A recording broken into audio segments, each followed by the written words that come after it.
কুড়িতে বুড়ি নয়, বরং কুড়িতেই একটা মেয়ের নারী হওয়া শুরু হয়। মেয়েরা ছোট ছোট বিষয় নিয়ে কাঁদে ঠিকই, কিন্তু জীবনের কঠিন সময় তারা হাসি মুখেই কাটিয়ে দিতে পারে।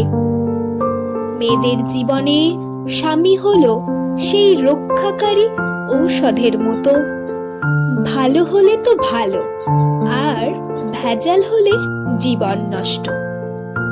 মেয়েদের নিজের পায়ে দাঁড়ানোটা খুব দরকার, শুধু টাকার জন্য না, নিজের অস্তিত্বের জন্য, একটা পরিচয়ের জন্য।